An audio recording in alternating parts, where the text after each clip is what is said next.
Bonjour, alors, à voir les scores d'hier des 12 coups de midi, je me pose la question. Est-ce que les 5 millions,6 personnes qui ont regardé les 12 coups de midi ont regardé pour les 45 000 euros? Est-ce qu'ils ont regardé parce que bon, c'est une bonne émission qui est très sympathique et puis bon, Jean-Luc Reichmann, comme je le dis toujours, c'est le meilleur? Ou bien est-ce qu'ils ont regardé pour le breton? Donc franchement, ça j'aimerais bien avoir votre avis. Sinon, alors petit résumé des 12 coups de midi du 13 janvier 2020. Alors dans le public, il y avait toujours de très jolies filles. Le maître de midi, on voit qu'il a toujours 2 doigts.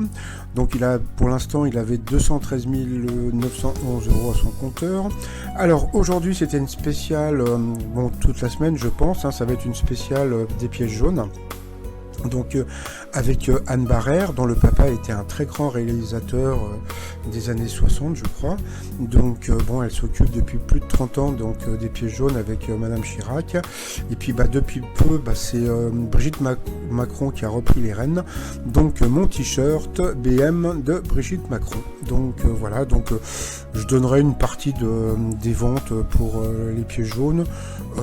Mais bon, comme je ne sais pas si Brigitte Macron est beaucoup appréciée sur internet, donc sait-on jamais. Et puis sinon, si vous voulez participer, faire un don pour les pièges jaunes, vous pouvez envoyer don par SMS au 90 111. Alors au coup d'envoi, c'est parti assez rapidement. Quelle est la couleur dominante des vêtements d'un adepte du look gothique? Donc bien sûr c'était le black. Alors aujourd'hui je vais vous dire les prénoms.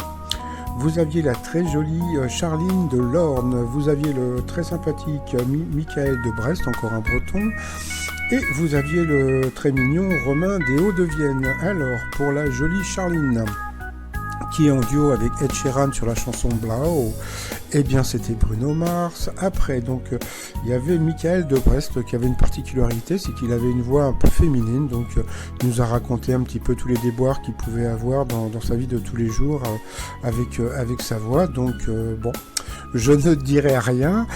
Sinon, alors, quand un couple pratique la méthode du Careza, de quelle partie de l'acte sexuel s'abstient-il? Eh bien, c'était de l'orgasme. Donc vous faites des câlins, mais vous n'allez pas jusqu'au bout.